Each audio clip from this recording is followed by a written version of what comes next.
not to be concerned with. I know Minister Sikorski, you wanted to jump in as well. I just want to add a footnote to what Minister Odobescu said, because indeed Russian media and the Russian regime have this message of Russia fighting all of NATO, and they think they've been doing it for 10 years, which reminds me of a wonderful anecdote that President Zelensky tells about two elderly residents of Odessa.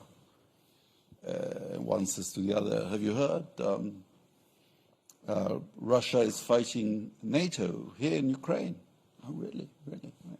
And how is it going? Well, for Russia, 300,000 dead and wounded, 3,000 tanks destroyed, the Russian economy feeling the pinch. Not too good. And the other guy says, and what about NATO? Oh, NATO hasn't arrived yet.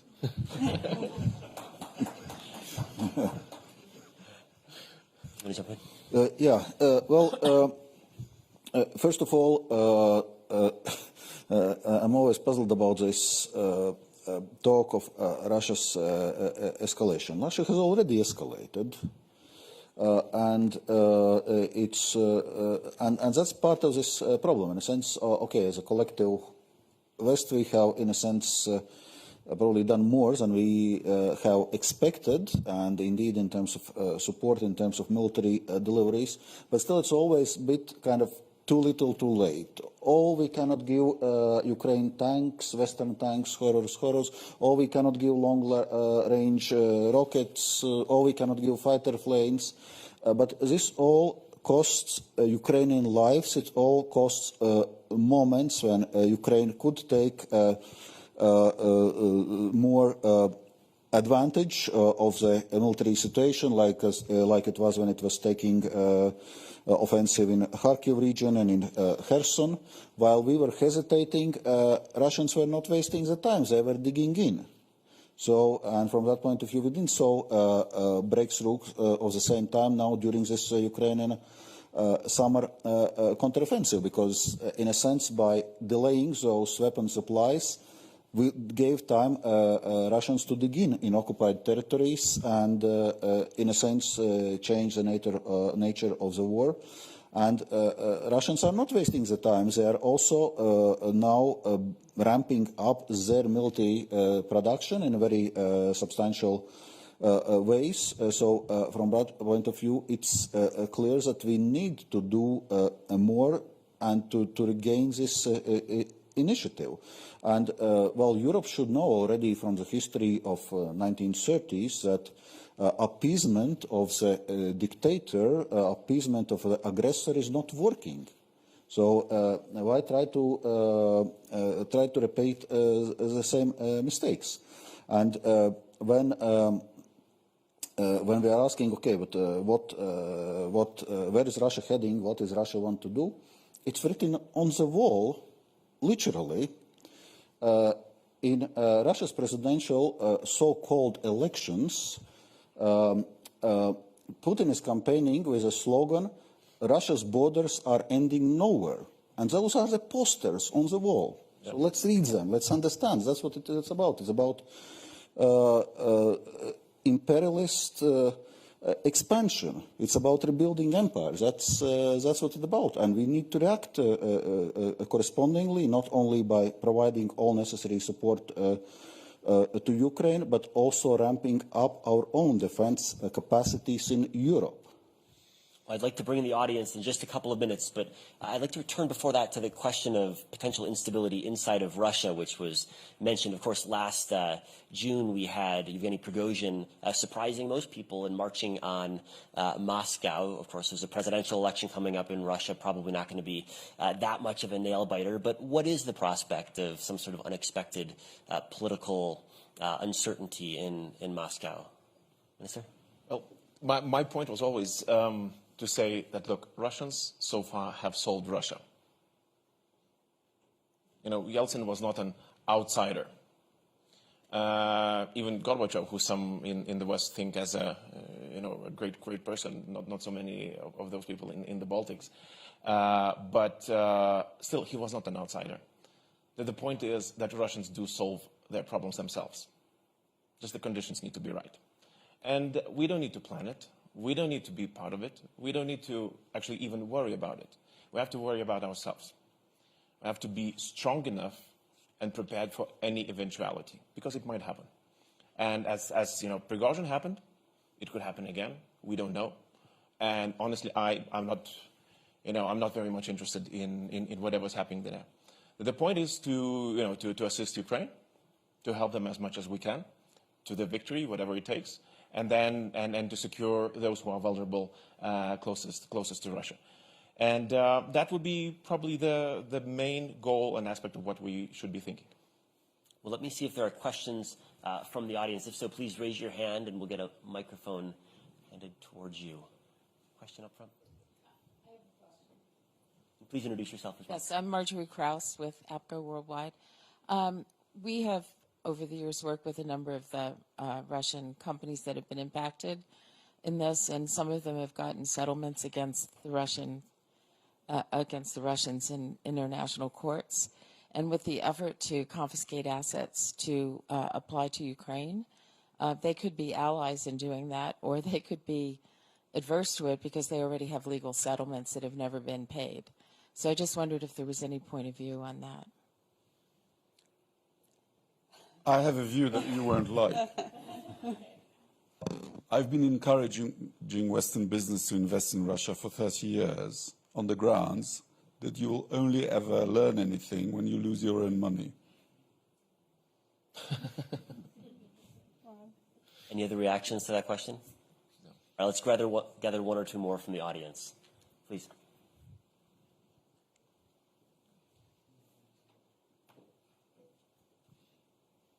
Thanks. I'm Michael Aaron. I'm a former UK diplomat. And to ask Minister Sikorski, I'm not a Russia expert at all, but I sat in the Security Council in the mid-90s, shortly after the breakup of the Soviet Union. And Russia actually initially was extremely cooperative in the Security Council. They supported, or at least didn't veto, resolutions on the Balkans, on Iraq and so on, which certainly 5 years before they definitely would have vetoed. So we were cooperating with them. But by the mid-90s, and particularly when Lavrov was Perm Rep in New York, and I think a lot of his current attitude is based on that period, we treated them like a defeated enemy. We didn't embrace them. They were not, we didn't bring them into the fold. We didn't treat them as fellow Europeans. We continued to see them as other, or as as I say, as a defeated enemy. Do you think we missed an opportunity at that time?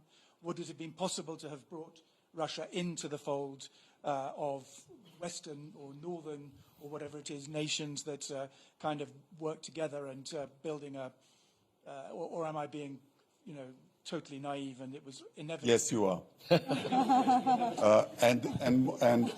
But more importantly, you forget the facts.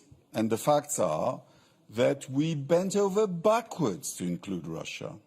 As you say, they were on the Security Council. By what right?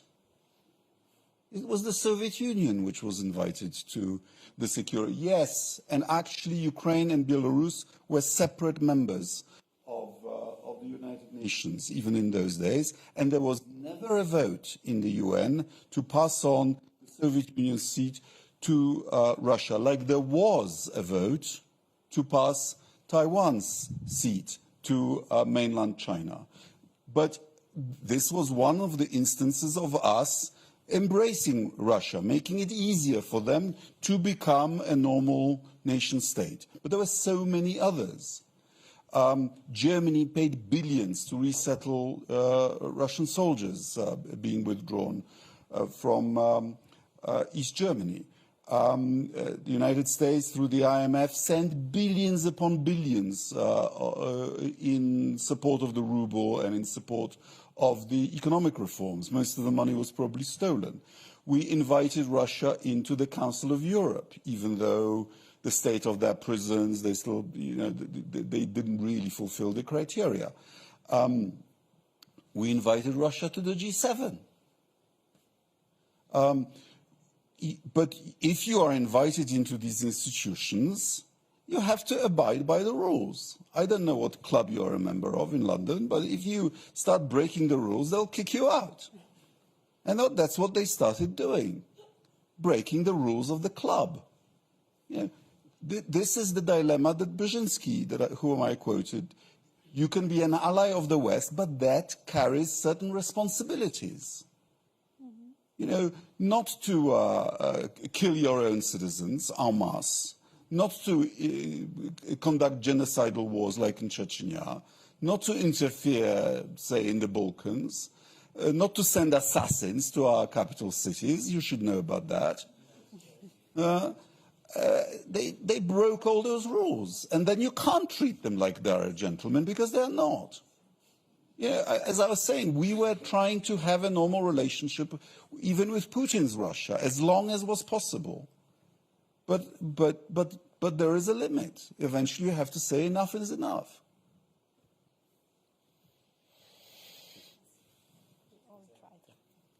A microphone's coming.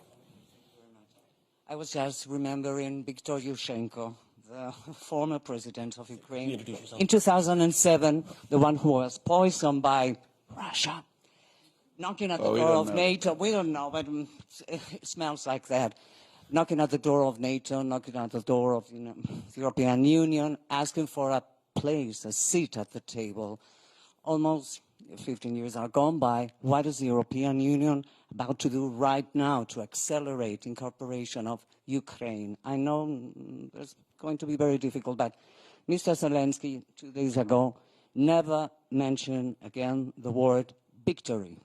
If you remember his speech last year. Do you have a question you'd like to move towards? Yes. Well, my question is, Mr. Dombrovskis, what is going to do the European Union regarding the incorporation of Ukraine into the Union? Indeed, this is one question which we have already answered, that we have given Ukraine EU candidates country status, and last month we decided to start accession negotiations with Ukraine and also engage on this European integration path with Moldova and Georgia. As I was mentioning, we need to provide all necessary support for Ukraine, financial, economic, military, but we also need to provide political support, and we need to provide perspective for Ukraine and Ukrainian people. Where do they belong? What is their future after the war? And we have responded to this question that Ukraine's future is European Union. We have given this perspective. We know it's a long and complicated journey, accession negotiations, it's tedious. All representatives of all the countries here have gone through this process. We know how complicated it can be, but it provides also for Ukraine a clear policy anchor. They know their headings, they know what they need to do. So it's a question about doing this and engaging, so they know where their future is. And do you think that will change Russia's calculus in the long run? Is that part of the rationale? I don't think that is changing Russia's calculus, because Russia's calculus is whether or not it can take Ukraine and, by the way, other countries by military force. And from that point of view, it's now not changing something in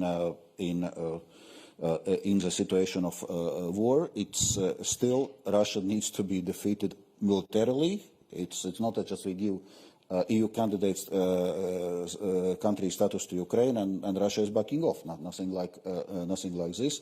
It's more really about giving this clarity and perspective to Ukraine, and also giving this policy anchor for Ukraine.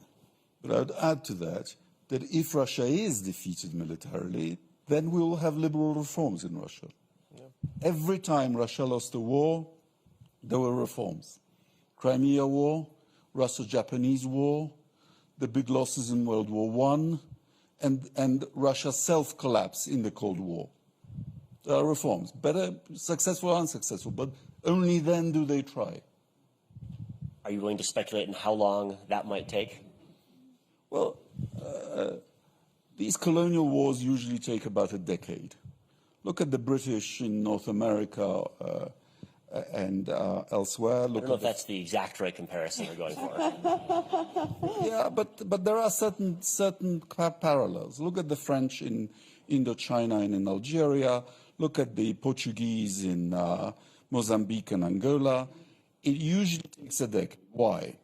Because the metropolis has to come to the conclusion that, number one, the decision to launch the war was a mistake.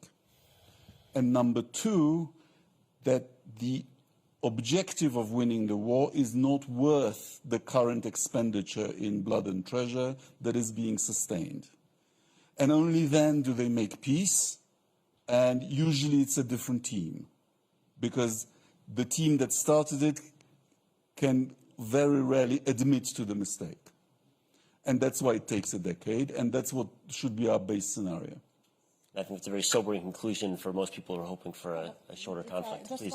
because this is about Ukraine, Republic Moldova, Georgia future. It's up to them. We took as EU a very important historic decision.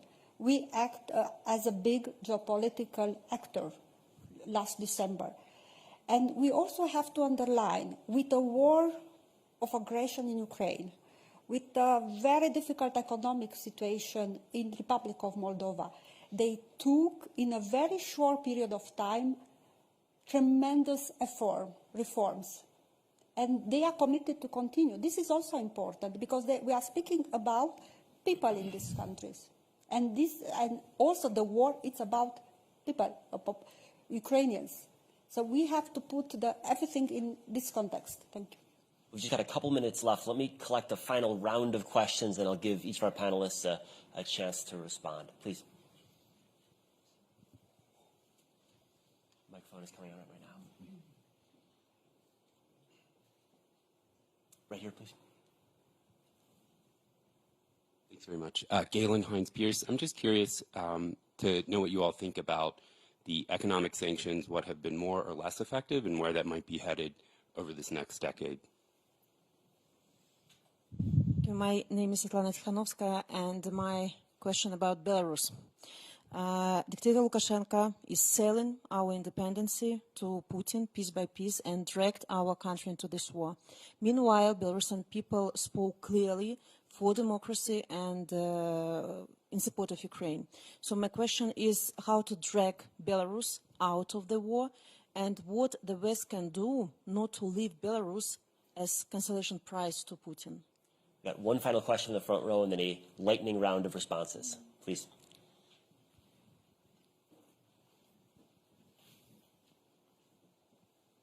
My name is Markus Preiss. I'm working with ARD German TV in Brussels. I have a question to Minister Sikorski concerning Trump.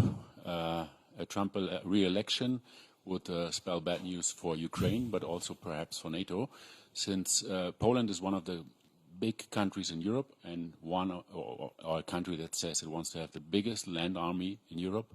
What would you do at that moment? How would you coordinate with France, with Germany, whomever? Do you have any ideas? What starts at that moment? Thanks. Thank you. It's a great question, which I would have answered you clearly in my previous capacity as a member of the European Parliament. But in my current capacity, I'll have to tell you that Poland will work with every American president, and we will want to have the best possible transatlantic relations. Any final responses to the other questions? Yeah. So economic sanctions, maybe briefly. I think that they gave an effect, and maybe Valdis can add to this more. It definitely gave an effect, but the effect is not as strong as it was in the beginning. But look, I mean, if we're preparing for the long haul, and if we're preparing for Ukrainian victory, we need to find new instruments. And Europe is a trading union, first and foremost. We still do have extremely preferable trading regime with dictatorships such as Russia, Iran, and even North Korea. If we are admitting to ourselves that we are entering a new stage where the trade with anybody is in our interest is no longer the mantra, we have to change our outlook. Basically, we have to look at the handbooks of Cold War. How did we operate back then? And unfortunately, relearn and reapply the lessons from there on. very briefly on Belarus. Since we're talking about history quite a lot here, there is a historic example, 1943. Then Nazi Germany had an ally in Italy, and it decided to quit the war because it was not going very favorably to it. So my assumption is that Belarusian future and geopolitical direction is very clearly tied with the war in Ukraine. If Ukrainians are winning, if the war is not favorable for Russians, if we see, Russia retreating back, starting to solve its own problems, then links between Minsk and Moscow will deteriorate. And this would be the best opportunity for Belarusians to reclaim their freedom. And thank you for your work. But don't jump the gun. Yeah, maybe on this question on sanctions. There are many different sanctions which are enacted. Arguably, probably what are the most important ones? Ones are on the main Russia's revenue source, which is export of hydrocarbons, where we have imposed oil embargo and also agreed on G7 price cap, where we have also imposed embargo on Russian coal supplies. By the way, we were not able to agree as an EU on putting embargo on Russian gas supplies, but somehow gas pipelines were blown up, and in any case, those volumes have down substantially, and we have found alternative supplies. But one is hydrocarbons, because that's the main revenue source of Russia's budget. Okay, we see they are finding alternative markets, but also price conditions are not so favorable. It's not very sweet deals for Russia, which they are making with China or India, for example. So, but that's clearly one pressure point as regards financing. Second, all things concerning technologies, military technologies, dual-use technologies, high technologies. Again, those sanctions are imposed. Question is circumvention. Question is substitution.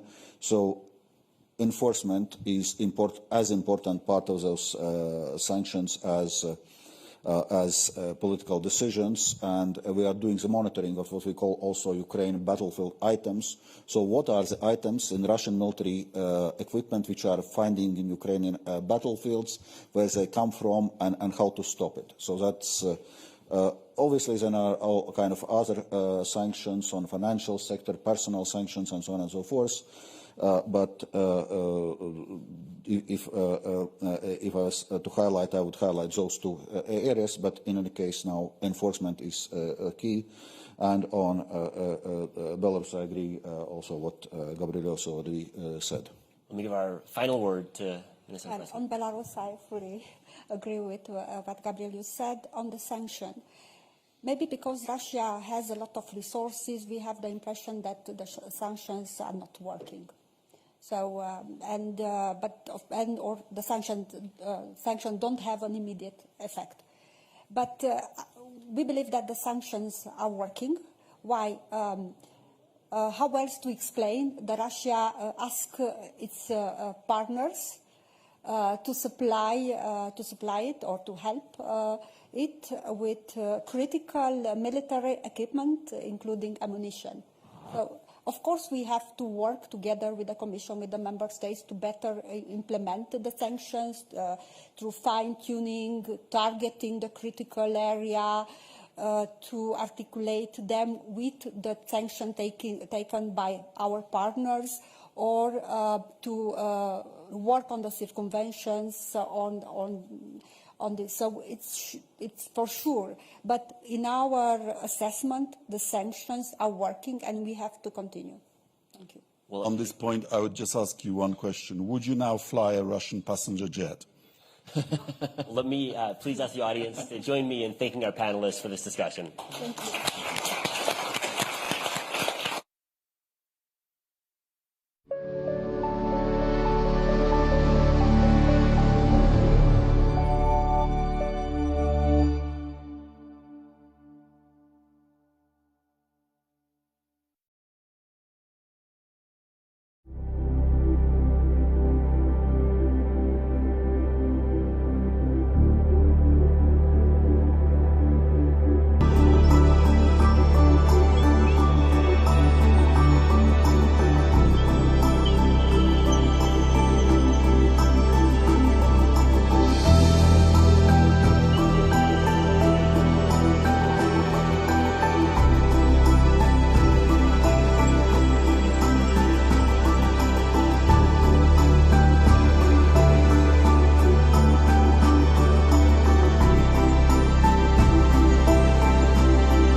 Radio Suisse Pop. Music. Pure.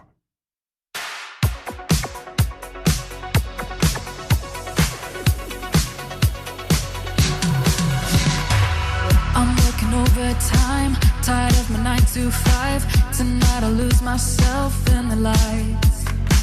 1:45, got nothing on my mind. Dressed up so dynamite, dynamite. Ooh, I'll take you to my paradise. Ooh, I'll take you to my paradise.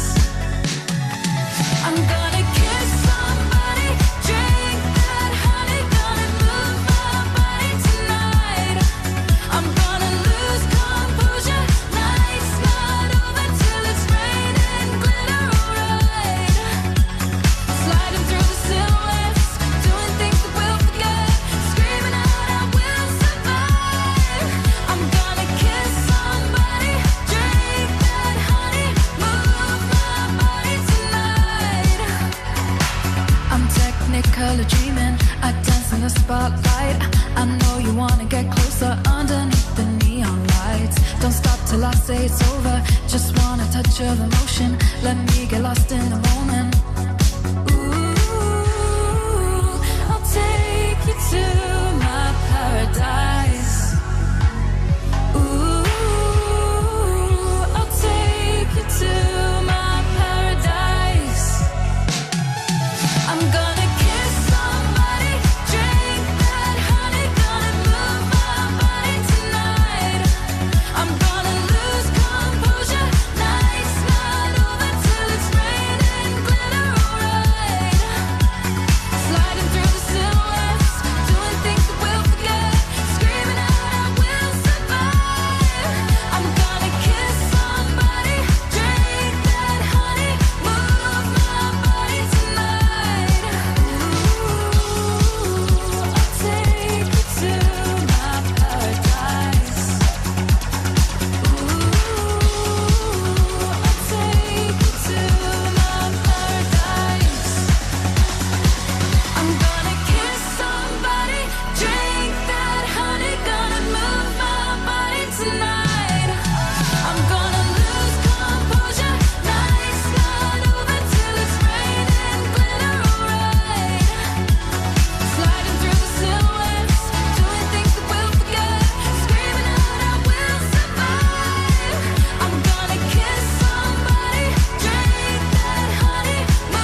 When a spirit is broken, why go on when there's nothing to say?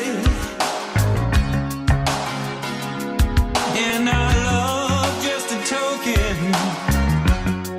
It was strong, now it's fading away. But I'm free as ever. As I walk right out that door, you have my word. I won't bother you no more. Yes, I'm doing alright. As I face the lonely night,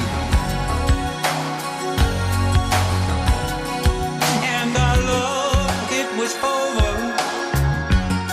long ago, but we just couldn't say. And the years they had fallen, one by one, how they drifted away. But now I'm free as a bird. As I walk right out that door, you have my word. I won't bother you no more. Yes, I'm feeling okay. As I face a brand new day. As I face the brand new day.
no estás. Si pudiera encontrar una razón que me ayude a entender que no vas a volver. Y esta herida que sangra en mi interior, y esta espina clavada sin razón, y el inmenso dolor de este silencio, eterno y mudo como el recuerdo del amor que tú me diste. Silencio tan grande, tan vacío y tan muerto, como quemas de dolor del silencio que llena cada espacio en mi cuerpo, como duele este silencio de amor.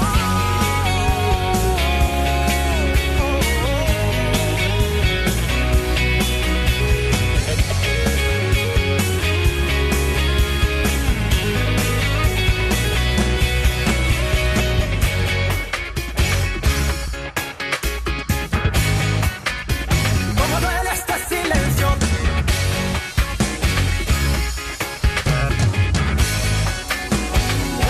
Y esta herida que sangra en mi interior, y esta espina clavada sin razón, el inmenso dolor de este silencio, eterno y mudo como el recuerdo del amor que tú me diste. Silencio tan grande, tan vacío y tan muerto, como quemas de dolor del silencio que llena cada espacio en mi cuerpo, como duele este silencio de amor.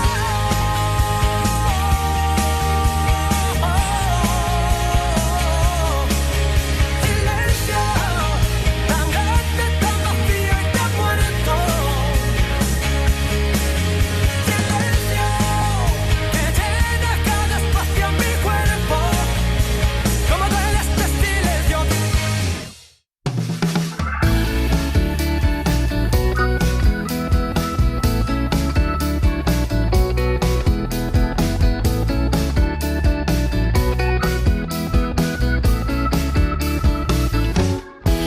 It is my day off afternoon, and I enjoy a nice coffee at my favorite place in town. Let myself inspire by the clouds passing by up high, till I saw these colorful lights shining as bright as the most beautiful star at night. Thoughts are running wild, makes my heart wanna sit next to you, feel you close to me, lets me get to know you're innermost you. Don't you wanna dance on a bright and shiny rainbow up above in the sky?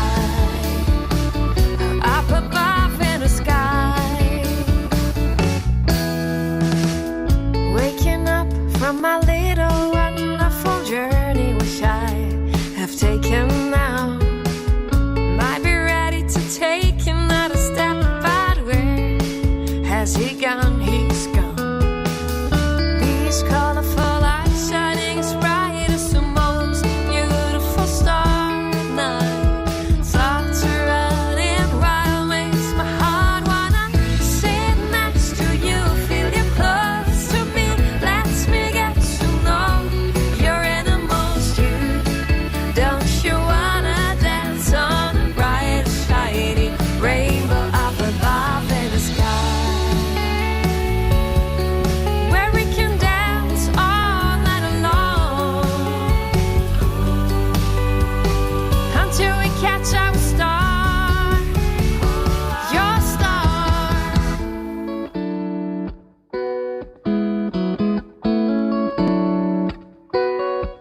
It is my day off afternoon, and I enjoy a nice coffee at my favorite place in town.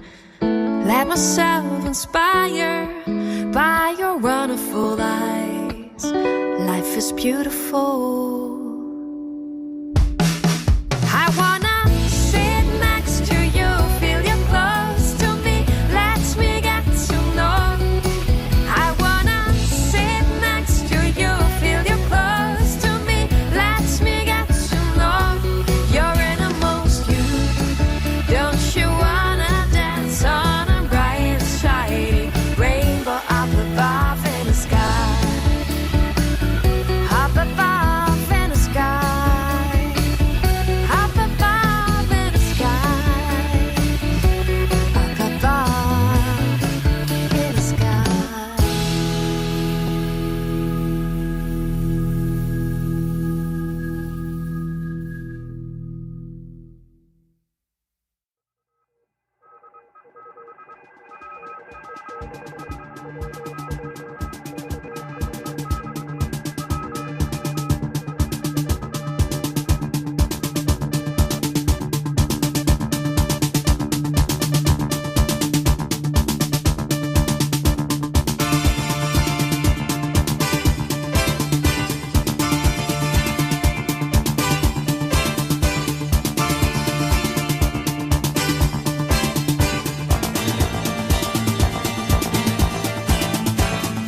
You feel stuck, you feel down. Take the wheel, don't slow down till you know you found what you want, who you are, where you want to be at in your life.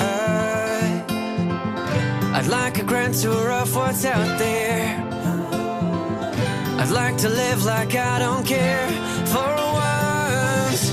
Take a right or take a left, you'll end up in the perfect place. There ain't no wrong way when you got time. Whoa, the streets are mine. Drive alone or take some friends. See the road never ends when your eyes start tearing up. Whoa, you win the jackpot. You win the jackpot. Look up and look down. In fact, look all around. Feel the heat, hear the sound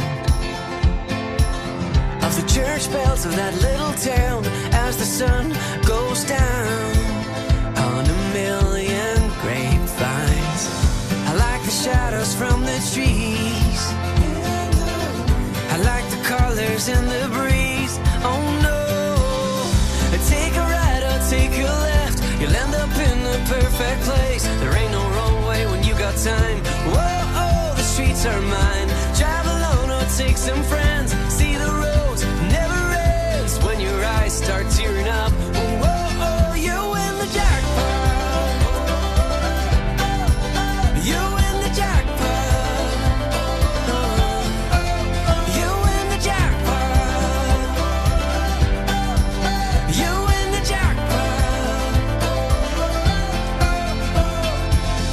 I'd like a grand tour of what's out there. I'd like to live like I don't care. Take a right or take a left, end up in the perfect place. Ain't no wrong way when you got time. Whoa, the streets are mine. Drive alone or take some friends. See the roads never ends when your eyes start tearing up. Whoa, you win the jackpot. You win the jackpot. You win the jackpot. You win the jackpot. The jackpot.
If you please.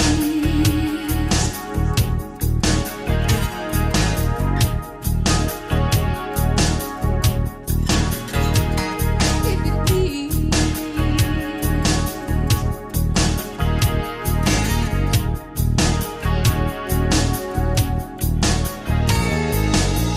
If you please.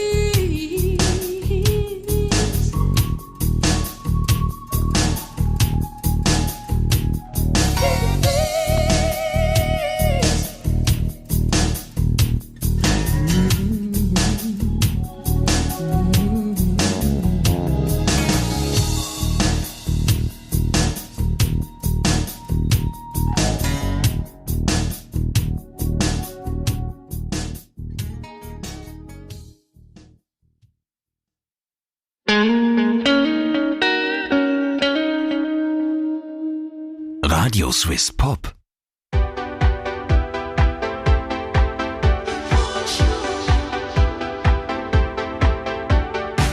Don't be a fool, don't be a stranger. You're in your own city, no place. I see your friends, I see your entourage, all lined up to snatch a kiss. I've been there from A to Z. You're always one step ahead. Am I in over my head? And are you listening to what I've just said? I want you.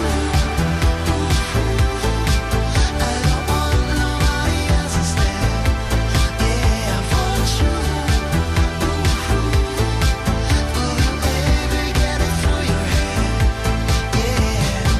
Don't be a fake. Don't be a weirdo. If only you could spare some time. These ain't your friends. This ain't your entourage. Don't wait for me to get in line. From A to Z, I can sleep in a separate bed. I'm in over my head. Do you understand what I've just said? I want you. I don't want nobody else instead. Yeah, I want you. Will this ever get inside your head? Yeah. We can sleep in separate beds. We're in this over our heads. We can sleep in separate beds. We're in this over our heads. I want you.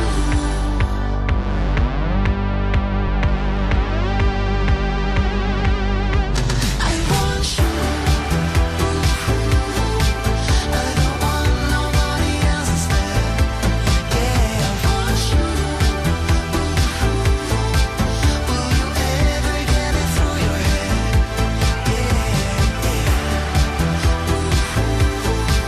I don't want nobody else instead.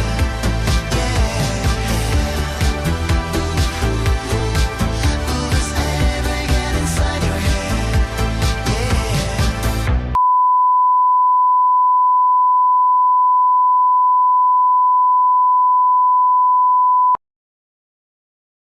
Channel 1. Channel 1. Channel 1. Channel 1.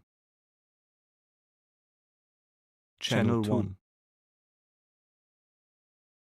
Channel 1. Channel 1. Channel 1.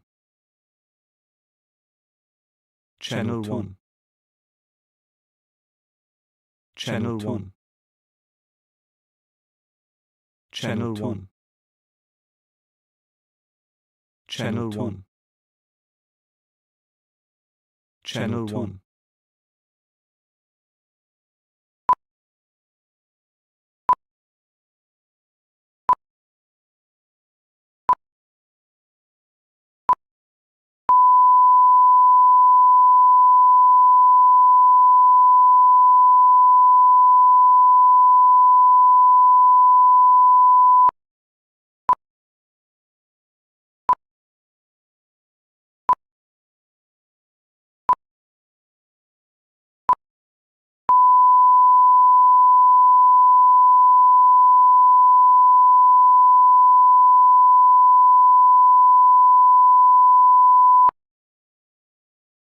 Channel 1. Channel 1. Channel 1. Channel 1. Channel 1. Channel 1. Channel 1. Channel 1. Channel 1. Channel 1. Channel 1. Channel 1. Channel 1.